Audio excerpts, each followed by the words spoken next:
आज उत्तर प्रदेश के मुख्यमंत्री ने अयोध्या में एक जनसभा को संबोधित किया और संबोधित करते हुए मुख्यमंत्री ने कहा कि जिस तरीके से कुत्ते की दुम सीधी नहीं हो सकती, उसी तरीके से समाजवादी पार्टी के गुंडे सीधे नहीं हो सकते। और तमाम बातें समाजवादी पार्टी पर भी आज मुख्यमंत्री जमकर बरसे। मुख्यमंत्री ने कहा कि समाजवादी पार्टी गुंडों के सामने अपनी नाक रगड़ती है, लेकिन साधु संतों को आतंकवादी बताती है। क्योंकि अखिलेश यादव ने अभी कुछ रोज़ पहले एक बयान दिया था कि मठाधीश और माफिया में कोई फर्क नहीं होता। तो आज मैं उत्तर प्रदेश की गलियों में हूं और आज उत्तर प्रदेश के लोगों से जानेंगे जो तीखी जुबानी जंग इस वक्त अखिलेश यादव और मुख्यमंत्री योगी आदित्यनाथ में चल रही है। उपचुनाव से पहले क्या किस तरीके से देखते हैं उत्तर प्रदेश के लोग, क्या उपचुनाव से पहले योगी आदित्यनाथ 100 दिन लोकसभा परिणाम को हो चुके हैं और लगातार देखने को ये मिलता है कि योगी आदित्यनाथ लगातार, चाहे बुलडोजर एक्शन हो उस पर वो लगातार उस एक्शन को जारी कर रहे हैं, और चाहे उनका जुबानी वाकबान हो वो भी उनका लगातार जारी है। तो उपचुनाव पे भी बात करेंगे और योगी आदित्यनाथ और अखिलेश यादव के जुबानी जंग पे भी हम बात करेंगे। तो सबसे पहले सर, आपका क्या शुभ नाम है?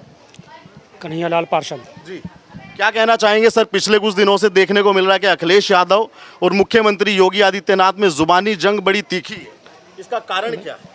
कारण तो कुछ भी नहीं है। ये आपने देखा है कि भाई जो हमारे योगी बाबा बोलते हैं जी, बड़ा सोच समझ के बोलते हैं जी, और बड़ा ही सुंदर बोलते हैं। अब ये जो भी हैं ये बौखला रहे हैं, ये बुलडोजर बाबा से बौखला रहे हैं। जो काम अब से पहले कभी नहीं हुए वो काम अब हो रहे हैं। भाई इनका काम था लोगों को परेशान करना, गुंडागर्दी करना और लोगों की जगह पर कब्जा करना, लेकिन बाबा इसका सफाया कर रहे हैं। ये इसलिए परेशान हैं, बिल से निकलने को मजबूर हैं। ये जो है सारी बातें में इतने परेशान हैं, त्रस्त हो चुके हैं कि हम करें तो करें क्या, क्योंकि समाजवाद का मतलब है उग्रवादवाद। पूरे उग्र हैं ये। अभी तो इनकी मात्र 37 सीटें हैं, उसके बावजूद इनका क्या हाल है आपने देखा होगा। अब ये भी कहने लगे हैं कि मठाधीश और माफिया में कोई फर्क नहीं है। इसका मतलब समझते हैं आप क्या होता है? इसका मतलब है मठाधीश भी एक आतंकवादी और माफिया है। इससे बड़ी और शैली इनकी क्या होगी समझने वालों के लिए।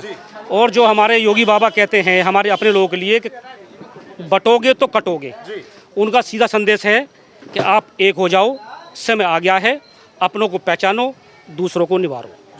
सबसे अच्छी शैली ये है कि जो बाबा ने एक खुला संदेश है, कटोगे तो छटोगे, बटोगे, सारे काम होंगे उसमें।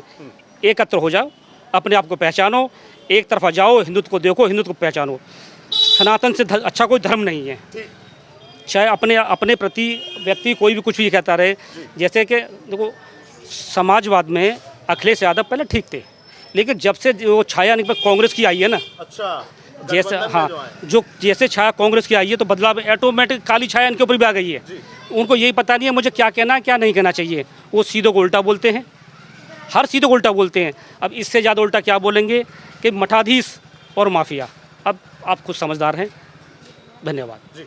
अच्छा सर, मेरा एक सवाल और ये है आपसे, क्या लगता है कि उपचुनाव अभी होने वाले हैं 10 सीटों पे, विधानसभा के जो उपचुनाव होने हैं, इसमें योगी जी की प्रतिष्ठा वाकई दांव पे लगी है? और क्या लगता है आपको कि योगी जी की प्रतिष्ठा बच पाएगी? योगी जी की प्रतिष्ठा बरकरार है। 10 की 10 सीटों जो है ये उत्तर प्रदेश की हैं, भाजपा की झोली में आ रही हैं। इससे परेशान है, इससे कांग्रेसी और सपा वाले परेशान हैं। ये दो बबुआ और बालक की जोड़ी जो है ना, ये परेशान। उन्हें पता है कि 10 की 10 सीटें ये भाजपा की झोली में जा रही हैं कहीं ना कहीं, इसलिए चिंतित हैं वो।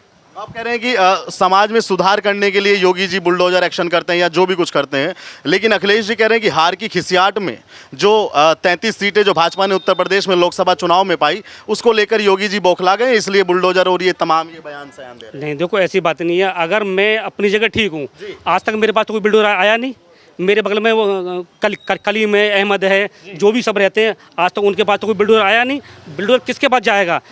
जिसने अवैध कब्जा कर रखा है और भू माफिया हैं, लोगों को परेशान करते हैं, मर्डर करते हैं, मारपीट करते हैं, बिल्डर वहीं तो जाता है। आप एक व्यक्ति का नाम बता दो कि शरीफ के पास बिल्डर गया हो? किसी के पास नहीं गया ना, क्योंकि किसी के पास जाएगा भी नहीं। ये तो अब ऐसा ना, उनको बचना है। जैसे कि अभी रेप हुआ था अयोध्या में, वो कौन है?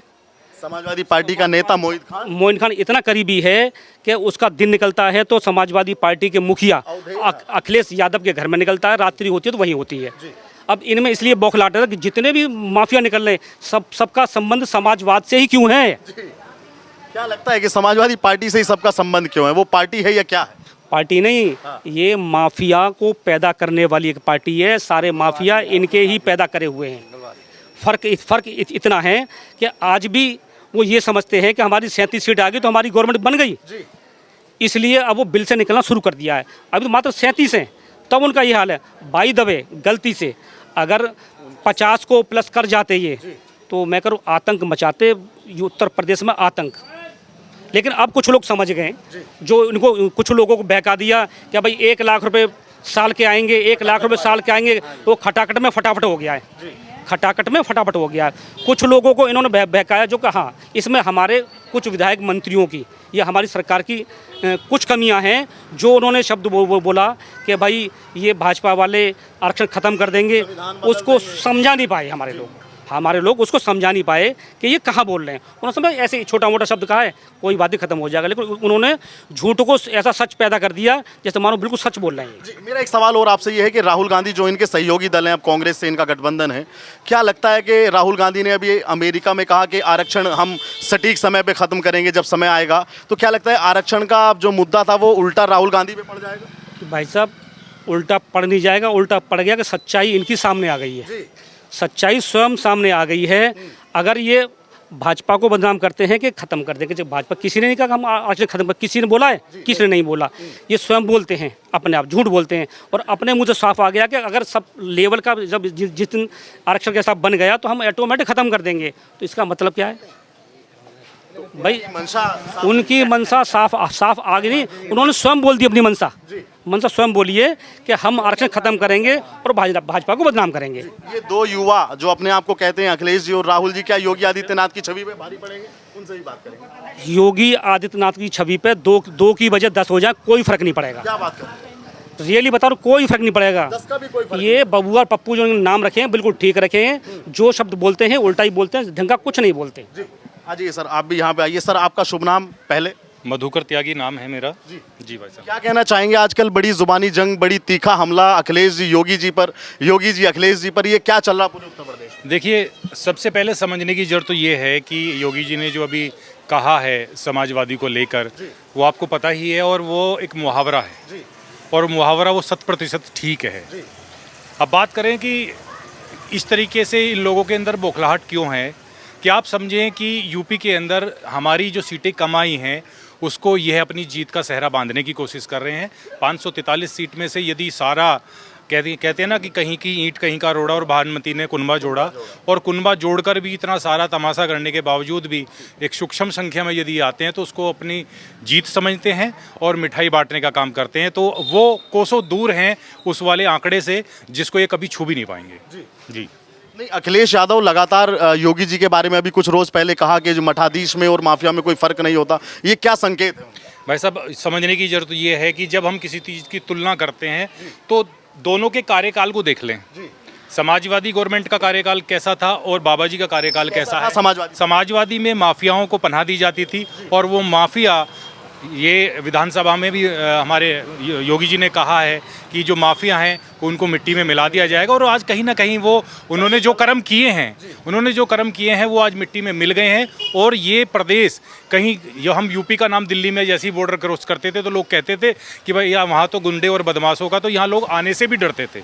आप देखते हैं हाई राइज बिल्डिंग है, अब आज दिल्ली के जितने भी लोग हैं जो बाहर से आकर यहाँ रह रहे हैं वो अपने आप को सुरक्षित महसूस कर रहे हैं, और साथ के साथ ये अब उत्तर प्रदेश नहीं है, ये उत्तम प्रदेश बन चुका है। यह आवाज़ सभी के कानों में है, और ये केवल खिस्साहट है, बयानबाजी करने से कुछ नहीं होता। आप देखते हैं कि एक मुहावरा और मैं आपको कह दूं कि आपने देखते हैं जब खिस्सानी बिल्ली होती है वो खंबा नोचती है, लेकिन खंबा नुचता नहीं है, उस पर कोई असर नहीं पड़ता है। और अब ये उपचुनाव यदि हमारा आगे जो क्रम बढ़ रहा है, जितनी भी हमारी सीटें हैं 10 के 10 हैं, वो हमारी झोली में ही आने वाली हैं, क्योंकि जनता इनको जान चुकी है। आप देखें, एक मैं और चुनाव से पहले जो मैनिफेस्टो बनता है, उस मैनिफेस्टो में हमारी भाजपा सरकार चाहे केंद्र की हो चाहे उत्तर प्रदेश की हो, वो 100% खरी उतरी है। हम काम को वोट देते हैं और काम को ही पब्लिक वोट देती है और उसी पार्टी को सपोर्ट करती है।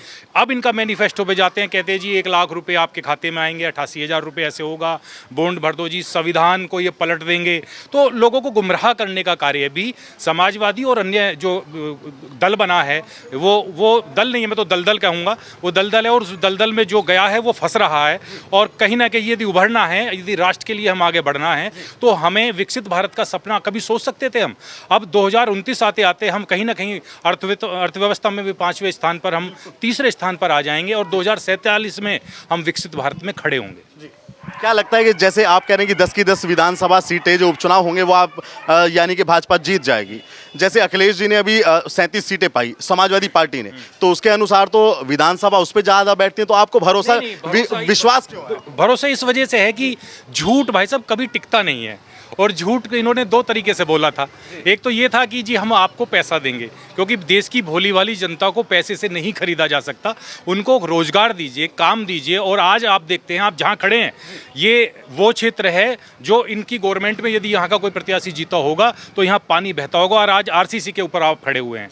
तो काम हो रहा है तो काम बनेगा, और हम निश्चित अच्छी तरीके से, अच्छे प्रतिशत के साथ में जितने भी चुनाव आपको दिख रहे हैं, चाहे वो अभी जम्मू कश्मीर का चुनाव दिख रहा है, चाहे हरियाणा का चुनाव दिख रहा है, जहां पर भी चुनाव हो रहा है वो सब लोगों को पता है। दूसरा कारण, इन्होंने कहा था कि जी संविधान को लेकर ये धज्जियां उड़ाने का काम करते हैं कि संविधान वो है जिसके अनुसार पूरा देश चलता है। उस संविधान के ऊपर आप देख सकते हैं कांग्रेस ने तकरीबन 100 बार उस संशोधन कर दिया। जिस समय हाँ, मैं आपको बता दूं, स्टार्टिंग में आप समझें कि संविधान की जो प्रतियां हैं उनको ये भी नहीं पता है कि उसके अंदर पन्ने की चाहिए। हमारे अनुराग जी ने पूछा भी था, लेकिन उस बात को भी छोड़ते हैं तो उन्होंने संविधान के अंदर चित्रों का वर्णन हुआ करता था हर पेज के पे, जिससे आसानी से उसको समझा जा सके। तो यानी कि जो हमारी संस्कृति के चित्र हैं उनको हटा देने से हमारे संविधान को ये इस तरीके से लाने की कोशिश करते हैं कि कोई इसको इजीली पढ़ ही ना पाए, यानी कि हमारे संस्कृति के प्रारूप को मिटाने का कार्य ये कर रहे हैं। लेकिन हमारे योगी जी और मोदी जी जो डबल इंजन की सरकार है,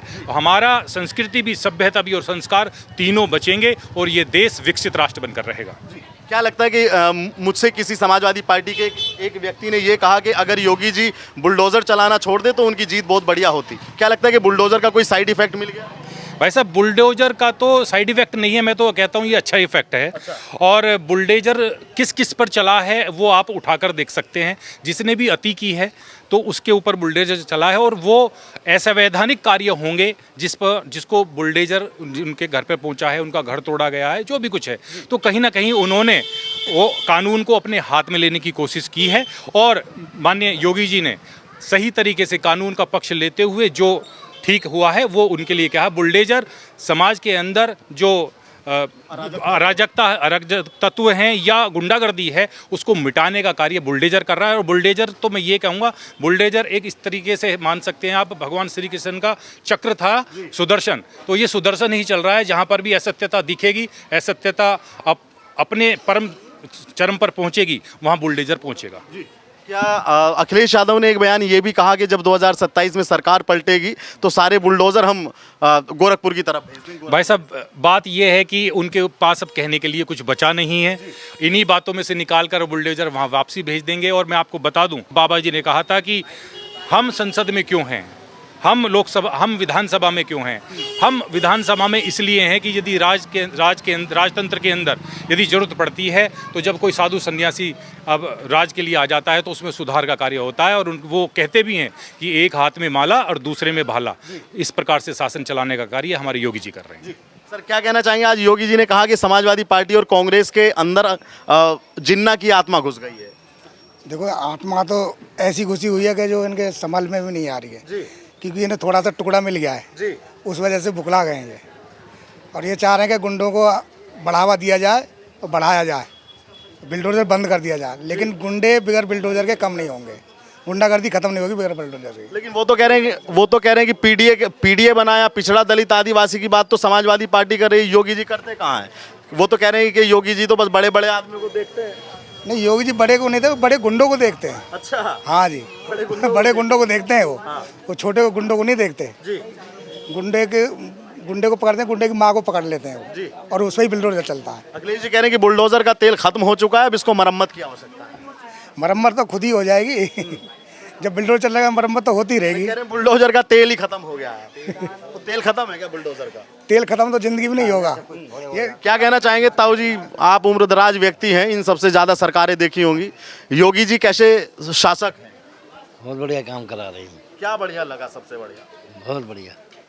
सबसे बढ़िया क्या लगा? विकास लगा, बिजली लगी, या गुंडों की सफाई लगी? क्या लगा? हमें तो बिजली चाहिए बस, और कुछ नहीं चाहिए।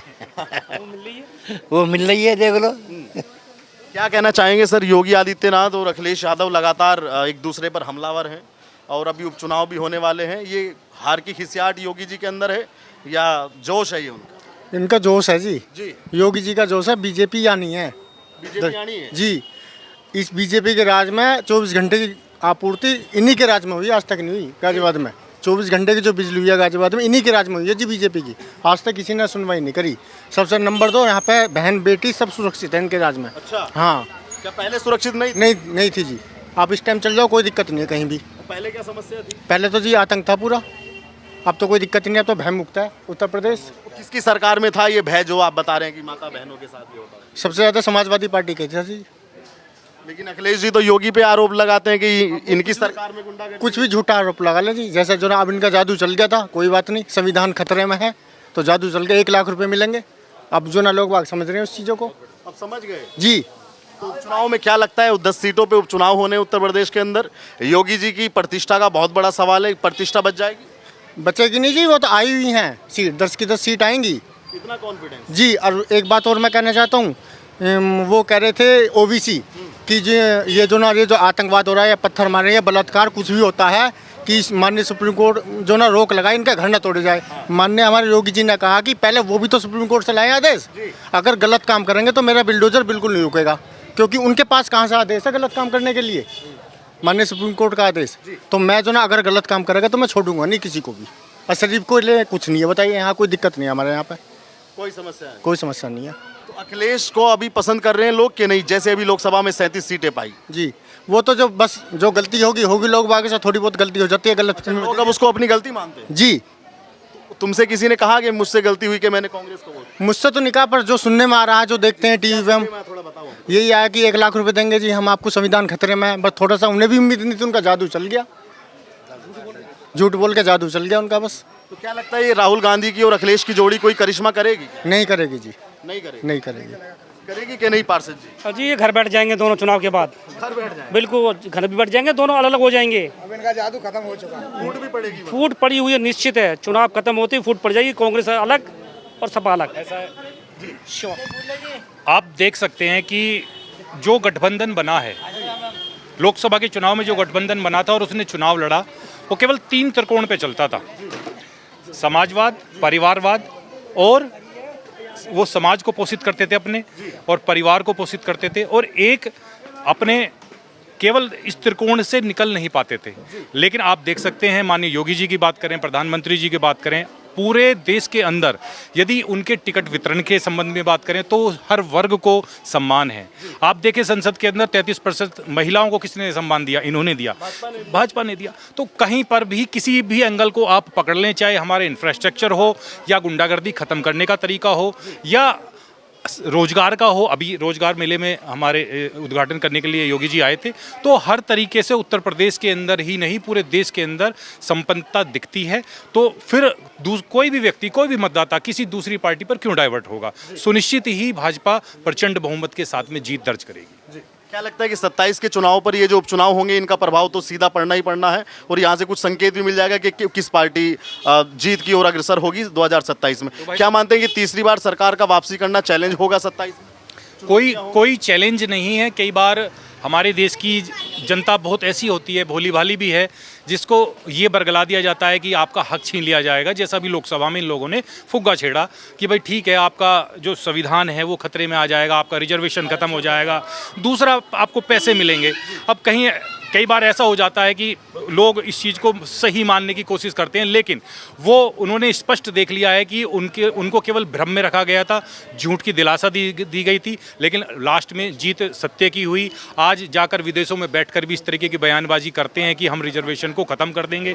तो रिजर्वेशन को, जो हमारा संविधान है, जो आरक्षण का मुद्दा है, वो खतरे में कांग्रेस से है, समाजवादी से है, ना कि बीजेपी से है। तो ये चीज़ें बिल्कुल पानी की तरह यानी कि क्रिस्टल क्लियर हैं, पारदर्शिता के साथ में बिल्कुल साफ दिखाई देती हैं कि जो झूठ और भ्रम पर हमारी सीटें घट गई थी वो अब घटने वाली नहीं है। और 2027 में कोई चैलेंज नहीं है, कोई है ही नहीं कंपटीशन के अंदर कि भाई बीजेपी को कोई बीट कर पाए, क्योंकि बीजेपी अपने मैनिफेस्टो मैनिफेस्टो को पूरा धरातल पर उतारती है, उस पर कार्य करती है और जितने भी वादे इरादे करती है उनको पूर्ण करती है, तो फिर चुनाव का कोई मुद्दा दूसरी पार्टी का बचता ही नहीं है। ये उल्टी सीधी बयानबाजी बच जाती है और ये केवल उनका फ्रस्ट्रेशन है जो आप बयानबाजी को लगातार चैनल पर देख रहे हैं या कहीं पर भी जाके ये बोल रहे हैं। इनके पास में कोई राजनीतिक मुद्दा नहीं है जिसके बल पर ये अपनी दावेदारी पेश करेंगे 2027 में। एक मेरा आखिरी सवाल आपसे ये है कि जैसे 37 सीटें समाजवादी पार्टी ने पाई और उसके बाद में हमने अयोध्या में देखा कि एक समाजवादी पार्टी का नगर अध्यक्ष मौजूदा मोहित खान और उसके बाद में नवाब सिंह यादव जो समाजवादी पार्टी का कार्यकर्ता या डिम्पल यादव का प्रतिनिधि रहा कन्नौज से, इन दोनों ने बच्चियों के साथ में, नाबालिग बच्चों के साथ में रेप की घटनाएं की।